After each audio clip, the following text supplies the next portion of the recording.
Circulaban los primeros coches producidos después de la guerra. Packard. Probablemente ahora ya veamos pocos automóviles de estos, ¿verdad? Cadillac. Vemos algunos. Buick. Todavía vigentes. Chrysler. También vigentes. Mercury. También. En cambio, no sé si alguno de ustedes tenga un automóvil Hudson. Pontiac. Todavía vigente. Dodge. Todavía vigente. Plymouth. Todavía vigente.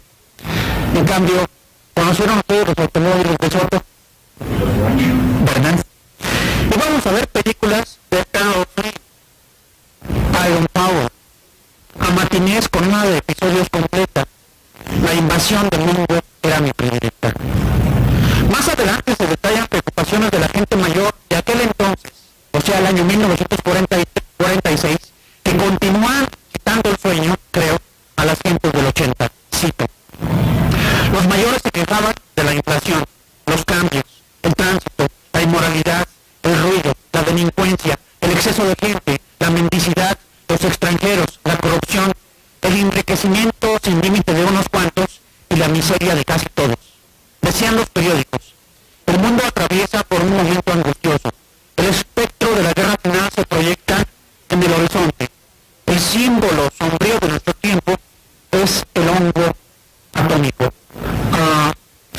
Yo les preguntaría a ustedes si no estos problemas enumerados como correspondientes a 1946 de alguna manera tendrían vigencia en los años 80 en México. Después se habla de un milenarismo demagógico para el país de entonces, el cual haría del México de 1980 un paraíso. Pero tales profecías, lo sabe el lector actual, de ninguna manera se cumplieron. En consecuencia, hay que leerlas como reafirmación irónica de pesadas realidades. Yo tengo un amigo que se llama Carlos Barret, que es arqueólogo. Esos arqueólogos maravillosos que agarran una piedra y la leen como si fuera porque hay una piedra, no sabes, arqueólogos, y te pueden contar la historia de tu pueblo. Es muy importante porque alguien que olvida la historia de su pueblo cae fácilmente de rodillas y pierde su memoria. En cambio, un pueblo que tiene su memoria y sus recuerdos no puede ser humillado por nada. Y eso es importante de conocer tu pueblo. Bueno, mi Carlos Barret ha hecho un trabajo en tierra de Chiapas buscando el origen del maíz. Y tenemos una cueva allá, muy seca, en un lugar que muy poco, se llama la Cueva del Perro. Y ahí hizo una excavación. Saben que los arqueólogos van quitando capa por capa de la tierra. Es como si fueran dándole vueltas a las hojas de un libro cada vez que arrancan un pedacito de tierra. Y cuando andaba él ya por el año 8000 antes de Cristo, o sea, 10.000 de ahora, encontró una cosa sensacional. Encontró que en la tierra había unos agujeritos inexplicables, había espacios vacíos. Y como él es un arqueólogo que tiene imaginación, porque para ser científico como para ser artista hace falta de imaginación, pues él inyectó látex en los agujeritos. Entonces los agujeritos se convirtieron en moldes de la sustancia que había estado hace 10.000 años ahí. Y cuando el látex, es un molde de plástico, se solidificó, él lo sacó y había aparecido entonces semillas de calabaza, lo cual demostraba que hace 8.000 años, los mexicanos de hace 8.000 años, de 10.000 años, comían nada más calabazas, lo que recogían, porque eran incapaces de producir, iban recogiendo, catenando, como si fuera vista borrada. En cambio, 4.000 años después, hay un asunto extraordinario, que es el siguiente. En esa época, cuando los hombres comían nada más calabaza, había una hierba chiquita que se llama teocintle. El teocintle quiere decir el maíz de los dioses. Es como si fuera un zacatito, como si fuera una hierba. Y allí, esa hierba, que es el papá del maíz, los hombres y las mujeres a través de cientos y cientos y miles de años empezaron a trabajar los hombres, las mujeres, los niños y los ancianos, haciendo experimentos con aquel Bukowski, yo estoy enamorado, he tragado sables y cristales de azoro, ya descifré los códigos del odio y me detuve a comprender el abandono. El espejo ya no me reconoce, me habla de Miguel Ángel, el que partió una tarde por las carreteras. Estoy entre la soga y el metal, latitud desastre, meridiano infortunio, coordenadas, 4 por 5 son 20, 3 por 7 son 21. Soy el barco que carga con los muertos de guerra y reniega del mar. Estoy en el amor, el punto muerto del poema. Bukowski, Bukowski, ¿dónde está tu cara de cerdo, tu fétido aliento de mosca cantinera? ¿Dónde están las mujeres que amamos? Adriana la alcohólica que se queda dormida en las baceras, Berta la negra prendida siempre de un cóctel margarita, la putísima Laura y su colección de brasieres. ¿Dónde están ellas, a quien demonios aman, mientras llegan los hilos de los sueños? El amor, tiene usted razón Bukowski, es un perro del infierno, un perro con huesos duros de joder, que sabe de antemano que habemos tipos como usted y como yo, dispuestos a soportar la mordedura. En el encuentro anterior traíamos en las manos nada más que un proyecto, una incertidumbre. A la fecha llevamos editados 4 números regulares de la revista Cuadernos del Norte y un número especial que escribió el compañero Rubén Lau Rojo. Queremos dar las gracias a las instituciones que hacen posible este encuentro y a los organizadores. También queremos hacer una invitación a todos los escritores aquí presentes para que apoyen con sus colaboraciones esta publicación y asimismo abrir el espacio solidariamente a las personas que tengan interés en publicar en él. Cedo la palabra al compañero Rubén Lau. Señalar sobre esta publicación, Cuadernos del Norte, simplemente dejar asentado que se trata de una actividad, de un proyecto ya en hechos, que procura generar en la región un foco, en el buen sentido, infeccioso de trabajo intelectual y editorial. La idea también implícita en este proyecto consiste en favorecer un poco la descentralización cultural de este país.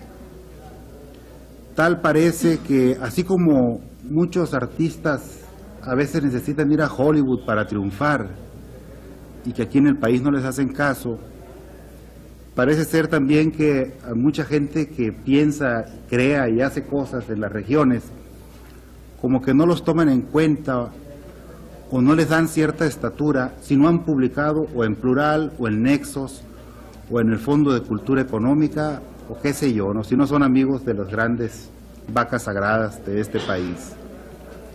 Entonces, Cuadernos del Norte tiene la idea pues de escarbar en la región, publicar en la región y favorecer este proceso de descentralización en todos los sentidos que se está dando en este país. No se trata, por supuesto, de una reacción enfermiza en contra del centralismo o de todo lo que viene del centro, sino simplemente reconocer a través de una actividad editorial y de publicaciones, de reflexión, de análisis, reconocer que la historia regional es parte sustancial, complementaria e indispensable del acontecer global nacional del país. Bueno, hablé por eso de un relativismo que habría que tener presente en uno como, en alguien que se pretende un crítico literario, o sea que los valores que uno tiene como crítico literario, pues hay que ponerlos un poco entre paréntesis, para enfrentarse a un fenómeno que de por sí es ya extraño a la propia formación cultural propia, ¿no? A eso me referí, y que creo que eso tiene que ver también, entonces, con que, como es una literatura emergente, por decirlo así, hay muchas desigualdades, muchas extremosidades que pueden parecer antiartísticas, y pongo comillas, pueden parecer antiartísticas, pero quién sabe, eso es visto desde afuera, o sea, desde la alienidad de un crítico que no es chicano. Tú ves como que apenas está surgiendo la literatura chicana, como que es un fenómeno del siglo desde los 1960 para acá? ¿Tú ves que es Pues, aunque establecí una cierta, también, una cierta mangancha al respecto. Una reconstrucción atmosférica de la realidad soñada que completa la gran solicitud de su libro.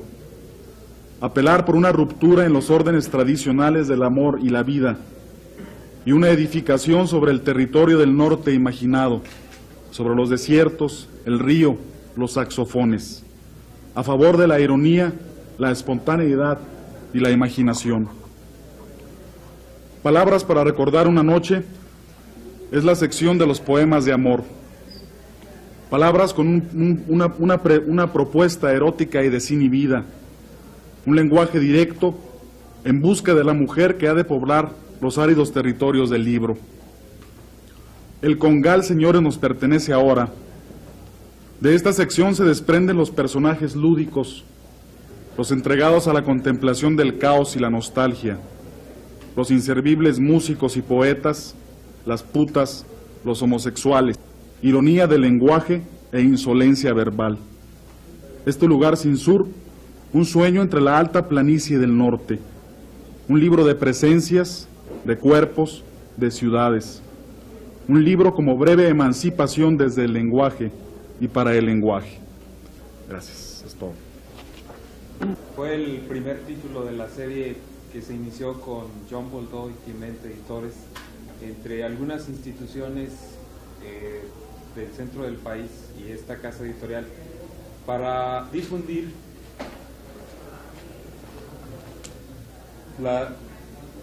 y promover la reciente literatura de provincia y sobre todo de aquellos escritores en los que no se les había publicado nada.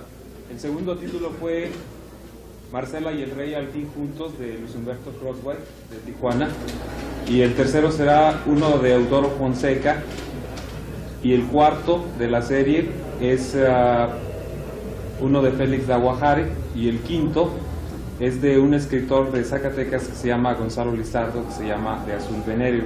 Se están preparando los demás títulos de la serie. Eso sería todo lo que yo podría decir a nombre del Sindicato del Personal Académico de la Universidad Autónoma de Zacatecas, que es quien está colaborando en la edición de estos textos. La conquista suponía, claro, la cruz y la espada, se suponía la catequización de los indios, la posibilidad, ¿verdad?, de encontrar en América el paraíso perdido, de recuperar, ¿verdad?, como era el deseo de algunas órdenes eclesiásticas, el verdadero cristianismo, ¿verdad?, el cristianismo utópico, el cristianismo primitivo, el cristianismo cristiano que se había perdido en la Europa de ese entonces, pero por otra parte también la posibilidad de encontrar, ¿verdad?, una serie de recursos naturales al servicio de la corona española, muy necesitada por ese momento de riquezas, de divisas, ¿no?, que todavía no se utiliza el nombre. Y por otra parte, la colonización de Norteamérica se hizo por otras razones, por otros motivos.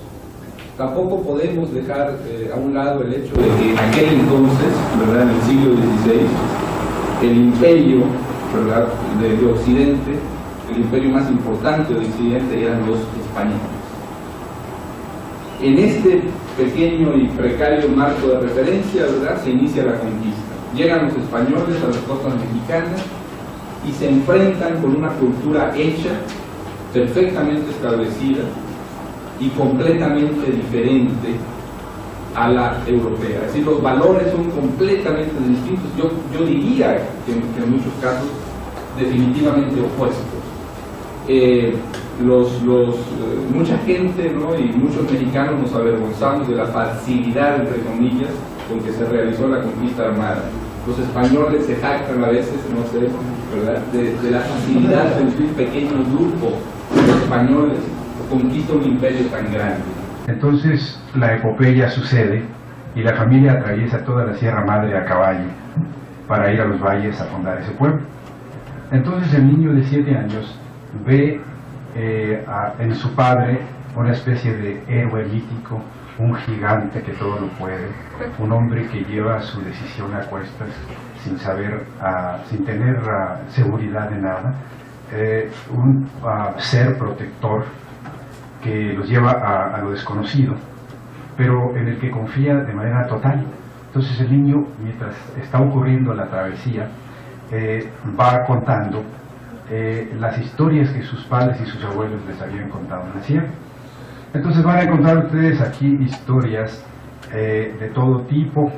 Por ejemplo, la de un mentiroso muy conocido de los pueblos de la sierra, que aseguraba haber tenido una vez un encuentro con un león en un arroyo seco, y de repente se encuentra con el león y el león corre detrás de él. Él corre por ese arroyo seco, encuentra otro que tiene agua, sube corriente arriba, y cuando hay una cascada empieza a subir por la cascada para escaparse del león.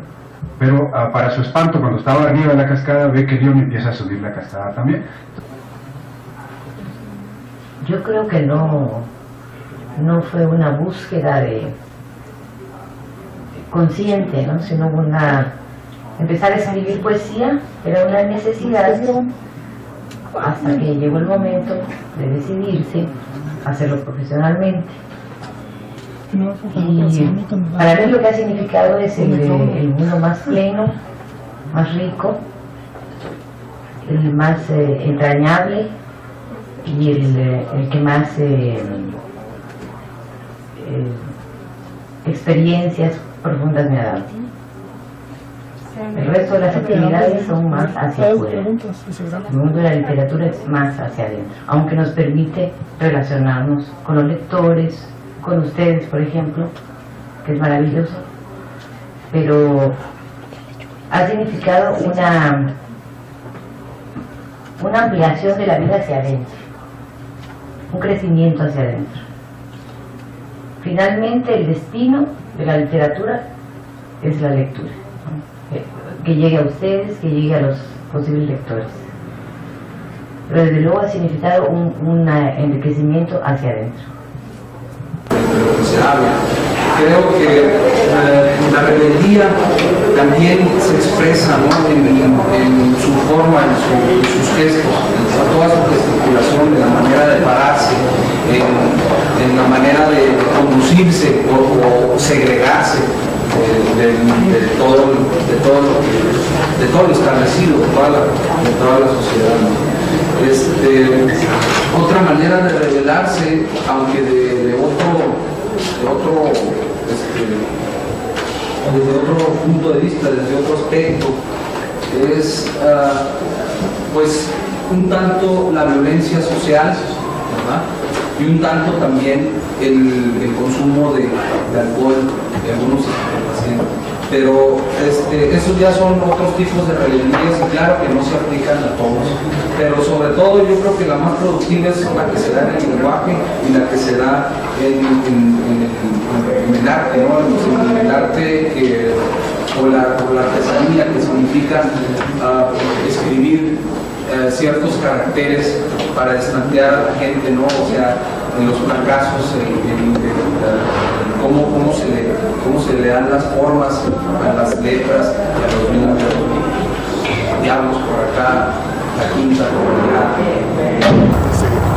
En tu garganta anidan viejos pájaros, telarañas de iglesia, extendidas a un lado largas sendas de leche, y María que se tuerce en su abandono, sueña con lúbricos poetas, mientras junto a las llamas, junto al roce ausente del calor, completamente ausente, colgante el labio, el párpado senil, oscuro, inocente de ti, escribes.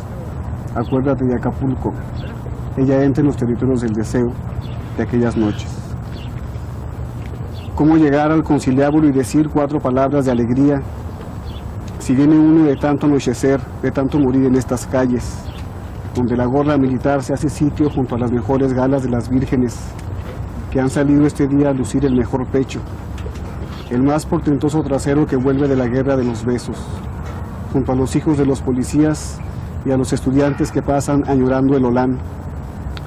También están las niñas treceañeras con el color del cielo reflejado en sus ojos y algunas señoritas con falsos sueños públicos.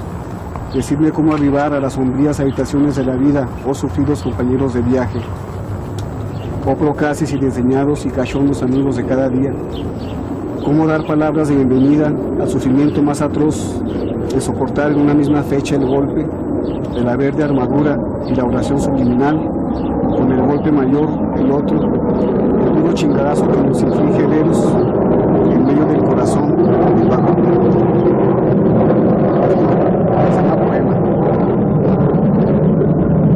¿De qué sitio arriban estos signos, estos límites? Casa del extravío, nido de formas que avanzan, se detienen y reanudan el paso. ¿Qué recuerdo integra el blanco pabellón de su oreja, el indecible llamado de sus ojos, sus caderas, sus senos altos sitios de recreo, la división aleve de sus nalgas, el sexo oscuro y trémulo que nombra los aciagos vacíos de la memoria? Miro tus manos descorrer la sábana y entre sus blancos pliegues aparece el vacío irrepetible de los hombres. Atentos esperaban. El dueño se había quedado quieto. El cuarto olía más que antes a petróleo. El aroma del café tardaba. Tiene usted 2 bonitas lámparas. ¿Las consiguió dónde? El dueño hizo sonar unos trastes. Peltre, no loza. Pensaron todos. Me la regalaron por un trabajo, unas señoras. Nunca vi unas así. Las señoras eran del sur. Colunga guardó silencio. Tocó con la mano el reloj el vidrio aniblado de las lámparas.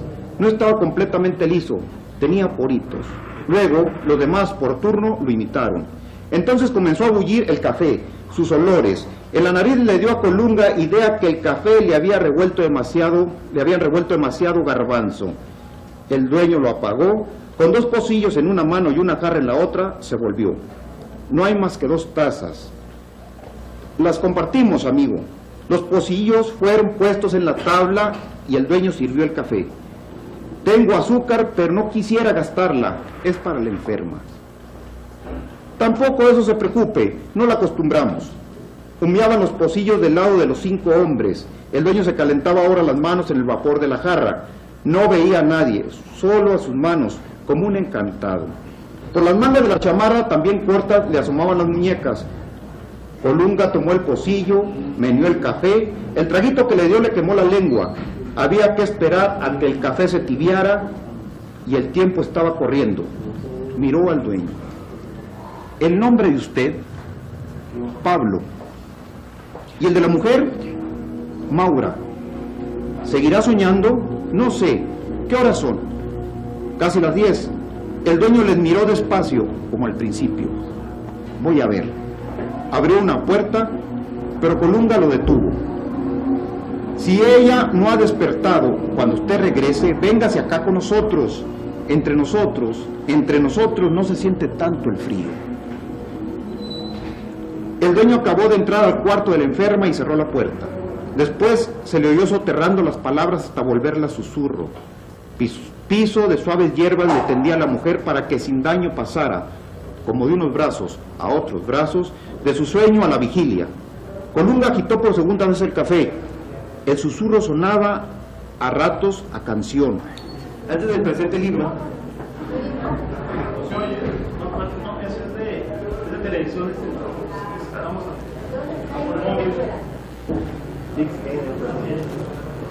Antes del presente libro, Tony Gurciaga ha escrito varios libros de poemas. Además, es un excelente dibujante, ilustrador de revistas y eventualmente editor de trabajos de otros escritores chicanos. Hay otra cosa, Tony Gurciaga pertenece a un troupe de cómicos llamado Cultural Clash, show cultural, el cual periódicamente se presenta en San Francisco, en el área de San Francisco donde reside actualmente Tony. Esto último viene a colación porque es importante resaltar que de Gurciaga es un trabajo con público. Lo digo no solamente porque parte del material del libro ha sido incorporado a sus sketches como cómico, sino también porque sus relatos conforman este volumen, son el producto de una interacción constante con el público. Las narraciones del libro que no podrían llamarse propiamente cuentos, pero que tampoco son meros editoriales de periódico, son el resultado de varios años de trabajo con una agencia de noticias que se llama Hispanic Link News Service, que se dedica a distribuir las colaboraciones semanales de algunos editorialistas chicanos a periódicos en diversas partes de Estados Unidos. En su columna, Tony Burciaga ha desafiado las rígidas las rígidas convenciones que regulan el estilo de los periódicos, incorporando palabras en español, pochismos y otros injertos lingüísticos, pero sobre todo por su gran capacidad para ilustrar con historias sus puntos de vista. En el primero de estos ensayos, Tony nos relata algunos ritos de pasaje escolares de los niños mexicanos recién inmigrados a los Estados Unidos. Quiero leer un fragmento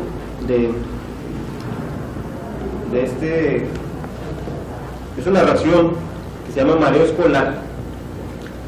Me acuerdo de mi tercer grado en El Paso, Texas, en 1949. Yo era uno de esos niños mexicanos. Éramos diferentes y lo sabíamos. Muchos nos sentíamos orgullosos. Me sentaba en el parque de la escuela para comerme mi burrito de chorizo con huevo, el cual manchaba la bolsa de papel y mis pantalones de escaque. Frente a mí se sentaba una niña llamada Susie, quien sacaba sus sándwiches de mantequilla de cacahuate con jalea en una lonchera con un dibujo de Rolls Royce. Las monjas anglosajonas entendían muy bien a Susie, pero nuestra cultura y nuestra lengua era un misterio para ellas. Lo mismo era la de ellas para nosotros. Dick y Jane tenían una casa de 2 pisos. Su papá se vestía con saco y corbata y hasta su perro Spat la daba en inglés. Pues, ¿qué les puedo decir? Esta colección las escribí en inglés y fueron traducidas al español por un cubano, José Roy, escritor, que a veces no conociendo la cultura mexicano-chicana, hay unas traducciones que no están bien. Entonces, cuando llegaron con la editorial Pan American Press de Edinburgh, Texas, le metieron más traducción y hicieron unas correcciones. Así es que tiene algo de falta en cuanto a la traducción, pero y también a veces el humor no se traduce. Y a veces uno tiene que ser bicultural o bilingüe para poder apreciar esa ironía. Estas anécdotas que leyó Willy Baldo pues son verídicas, me pasaron a mí o escuché de ellas. Entonces, de ahí viene el humor. Estuve platicando anoche con mi amigo aquí Enrique de la Sociedad de Escritores Chihuahuenses. Me está diciendo que aquí en México la psiquiatría no es algo muy popular porque el mexicano siempre se ha reído de su situación y entonces se ha más o menos aliviado o ha servido de terapia, ¿verdad? Entonces quizás de ahí me nace el humor, no solamente de esa ironía, pero también del dolor. El humor es dolor y pues y ahí me nació. El grave problema es la falta de una editorial que publique, ya no con el carácter efímero de los periódicos, que si bien es un medio importante de comunicación, pues sabemos que solamente para el trabajo hemerográfico, que es una lentísima recuperación, o la satisfacción también muy corta que mucha gente tiene ver que su poema apareció en el periódico y lo va a conocer así entre el gremio de sus amigos o su familia.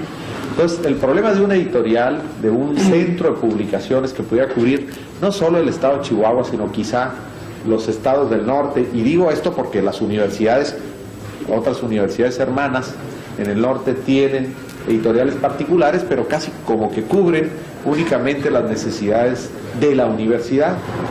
Y claro, la Universidad de Chihuahua también está haciendo un trabajo editorial como la Universidad Autónoma de Juárez, pero son todavía, pienso yo, espacios que no han permitido reunir, que no han permitido el volumen suficiente de publicaciones como para que se resuelva esa necesidad. Hay muchísima gente que escribe, las calidades van desde muy elevadas hasta obras pues medianas, pero es indispensable que se realice ese movimiento y se permita un trabajo más intenso. La misma crítica, es curioso que nuestros críticos, gente de gran capacidad para la crítica de arte, Mario Lugo, Alfredo, y que a esta efervescencia, a este movimiento, a esta gente que está escribiendo aquí y ahora, no se le ofrece una opción editorial real.